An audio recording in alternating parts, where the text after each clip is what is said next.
Caso de racismo com o jogador Celcinho do Londrina levanta debate sobre aumento de injúria racial no esporte. Brasileiros já sentem os impactos da alta na inflação. A realidade piora a condição dos pobres no país. E mais, festival que homenageia o centenário Paulo Freire traz debates e shows na programação. Fica com a gente. Eu sou Emília Bisotto e o programa Central do Brasil está começando agora.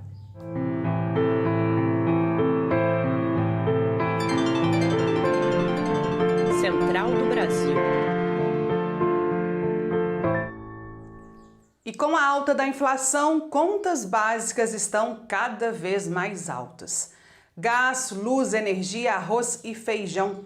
Esses são apenas alguns exemplos dos aumentos cavalares que o governo de Jair Bolsonaro tem deixado passar. Uma política que permite a precarização na vida dos mais pobres e está tirando o sossego das famílias brasileiras. Um estudo feito pela Fundação Getúlio Vargas mostra que houve um aumento da pobreza em 23 estados e no Distrito Federal por conta do contexto de pandemia e da queda na economia brasileira. Veja a reportagem de Carolina Batailler. Nacional.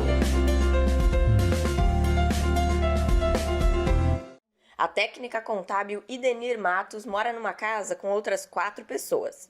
Como boa parte dos brasileiros, a família já sente no bolso e no dia a dia os efeitos do aumento da inflação. O aumento não foi só do alimento, a inflação alterou muita coisa, inclusive conta de luz, conta de água, e a gente precisou adequar muitas coisas para parar muitas coisas que a gente fazia, substituir alguns alimentos por outros mais em conta, para a gente conseguir ultrapassar aí essa fase.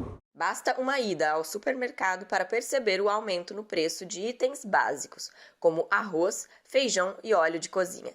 De acordo com o economista Flauzino Antunes, a atual inflação é causada por uma soma de fatores. Entre eles, a falta de investimento na agricultura familiar e o fim da política de estoque de grãos para regular o mercado interno.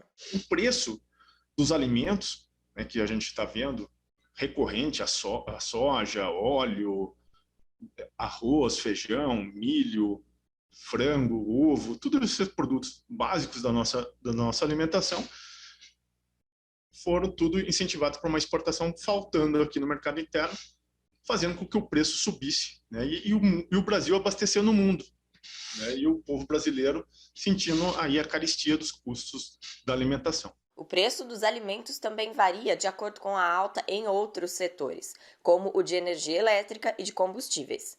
Com a conta de luz cada vez mais cara e o litro da gasolina perto dos R$ 7,00, a produção e o transporte dos produtos está custando cada vez mais no bolso da população, como explica o Flauzino.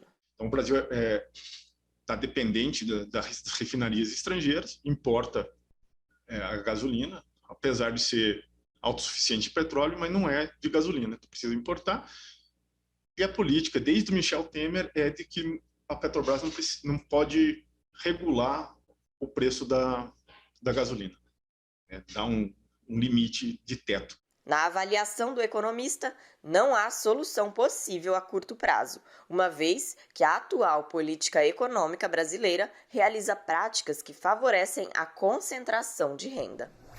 Em Pernambuco, na zona da Mata Sul, famílias que trabalham na usina Frei Caneca, fechada há 2 décadas, vivenciam uma situação de insegurança. Desde 2016, essas famílias enfrentam conflitos de pessoas interessadas a ocupar a terra com gado e pasto. Tiros, ameaças e até pulverização aérea de agrotóxico têm servido para amedrontar os moradores do local. Até o fechamento da reportagem que você assiste agora, não recebemos retorno do contato feito com a Polícia Militar de Pernambuco e da empresa IC Consultoria em Empreendimentos Imobiliários Limitada. O conflito segue em tramitação na Justiça Criminal e na Procuradoria Agrária do Ministério Público de Pernambuco. Lucila Bezerra nos traz mais informações sobre o caso. Trilhos do Brasil.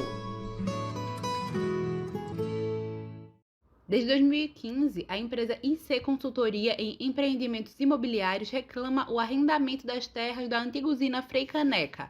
na zona da Mata Sul de Pernambuco, que fechou há mais de 2 décadas sem ter pago as verbas rescisórias para os trabalhadores.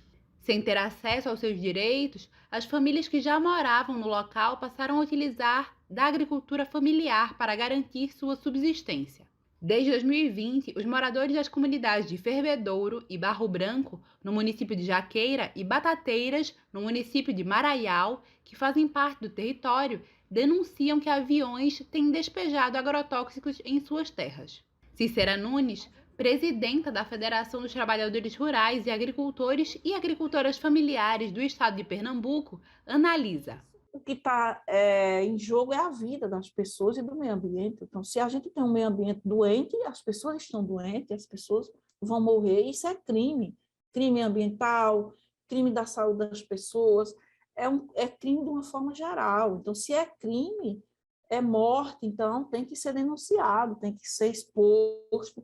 O conflito territorial chegou à Organização das Nações Unidas, que começou uma investigação sobre o caso, após um dossiê sobre o uso de agrotóxicos em ataques químicos contra os camponeses elaborado pela Organização pelo Direito Humano à Alimentação e à Nutrição Adequadas, FIAM Internacional e FIAM Brasil, que monitora violações de direitos humanos junto a determinadas comunidades e grupos populacionais. Flávio Valente, da FIAM Internacional, comenta. A importância da ONU tomar conhecimento é porque há uma falta de mobilidade, de respostas por parte do governo, por parte da polícia, por parte da justiça.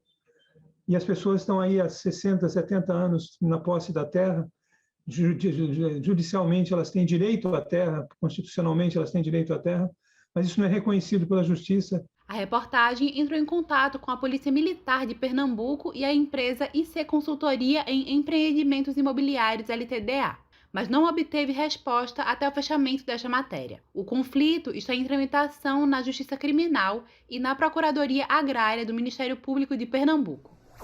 E mais um caso de racismo no esporte foi registrado. Dessa vez com o jogador Celcinho, do Londrina. Durante o jogo contra o Brusque, o atleta foi chamado de macaco por alguém que estava no camarote do time catarinense.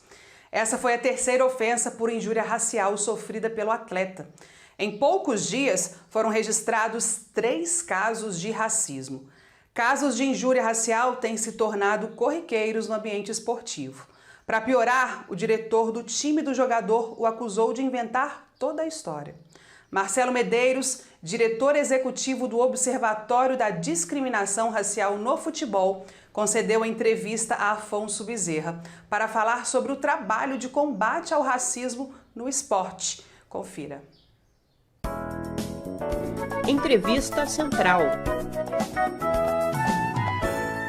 Olá, a entrevista central de hoje recebe Marcelo Medeiros Carvalho, diretor executivo do Observatório da Discriminação Racial no Futebol. O nosso assunto é o combate ao racismo nas atividades esportivas. Bem-vindo, Marcelo.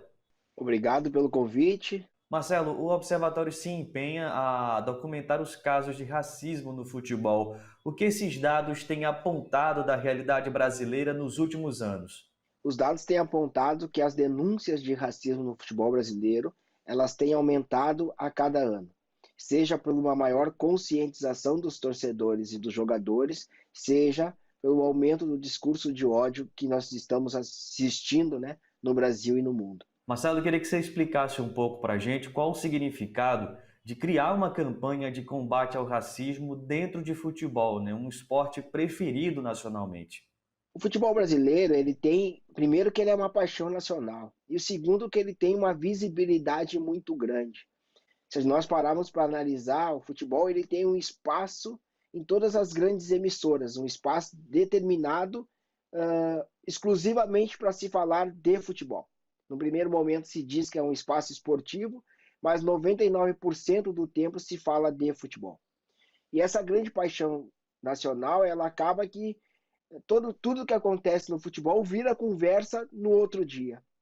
E percebendo essa força do futebol brasileiro e percebendo que hoje os clubes de futebol são verdadeiros veículos de comunicação, o Observatório nasce não para combater o racismo no futebol, mas usar essa força que o futebol tem dentro da sociedade para que a gente fale de racismo de modo geral, né? Aponte os dados e traga as reflexões e conscientização que tanto necessitamos dentro da sociedade brasileira. O caso do jogador Celcinho reacendeu a importância de combater o racismo em diversas frentes dentro do futebol. A diretoria do clube, o Brusque, né, que foi acusado de racismo, levantou a hipótese de que o jogador inventou o caso. Qual tem sido o papel dos clubes, dos dirigentes, no combate ao racismo? O papel dos clubes ele é muito importante e necessário, uma vez que eles conseguem, né, abrir um espaço para que a gente faça esse debate sobre racismo no futebol.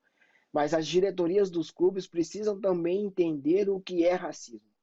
Muitas vezes os clubes compreendem o racismo insulto e xingamento.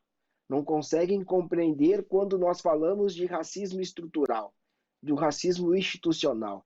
E aí também acontecem esses absurdos que foi a nota do Brusque, muito em cima do entendimento de alguém que racismo é o insulto usando a palavra macaco.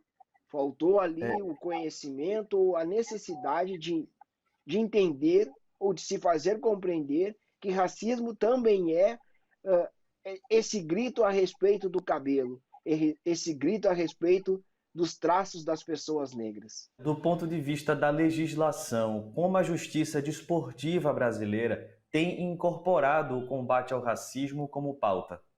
A justiça tem incorporado a partir do momento que começa a punir os casos de racismo e começa a julgar os casos de racismo que são denunciados. Mas é importante que essa mesma justiça comece a trabalhar também em campanhas de combate e conscientização a respeito do racismo. Porque os casos de racismo vêm aumentando, mas as punições não têm aumentado na mesma proporção. Então é preciso também mais rigor nas punições e também ações e campanhas de combate ao racismo. Como o Observatório avalia o mecanismo de punição aos atletas acusados de racismo e também de proteção às vítimas? O artigo 243G, que trata da previsão de punição aos casos de racismo, eles prevêem punições para os jogadores, para os clubes e para os torcedores. Acontece que muitas vezes os casos de racismo denunciados dentro de campo, eles acabam não punindo os jogadores infratores por falta de provas. E isso é muito temerário, porque pode fazer com que os jogadores não denunciem mais os casos de racismo. É preciso que a palavra da vítima tenha mais peso nesses julgamentos. Bom, agora notícia boa. No dia 19 de setembro de 1921, nascia Paulo Freire, educador, filósofo, patrono da educação brasileira e um dos mais importantes nomes da pedagogia em todos os tempos. O aniversário do educador serviu de inspiração para a criação do Festival Cultura Educa. Serão 10 dias de debates e shows com transmissão online. E quem nos convida a participar é o Matheus Novaes, um dos organizadores do evento e integrante do coletivo Índio Indie. Parada Cultural. Deus me proteja de mim, da maldade de gente boa, da bondade da pessoa ruim. Deus me governe e guarde, ilumine zelo e assim. Salve Central do Brasil, meu nome é Matheus, eu sou do coletivo Índio Indie, que nasceu para prestigiar a música brasileira independente. E neste ano nós vamos estar organizando de forma virtual o Festival Cultura Educa, que tem como tema Celebrando Paulo Freire. Vão ter mesas de debate e shows. No debate nós vamos discutir a perseguição, o método e o legado de Paulo Freire para a educação brasileira e do mundo, além de shows de Dani Carmezin, Marcos Wilder, Gog, Thiago Oliveira, Versa Libertália e Chico César. Acompanhe nas redes, curta, compartilha e vem debater Paulo Freire conosco. Bom, e o programa Central do Brasil desta quinta-feira fica por aqui. Seguimos de cá torcendo por dias melhores. Eu peço que se cuidem e se vacinem. Agradeço a sua companhia e te espero aqui amanhã. Até lá. Tchau!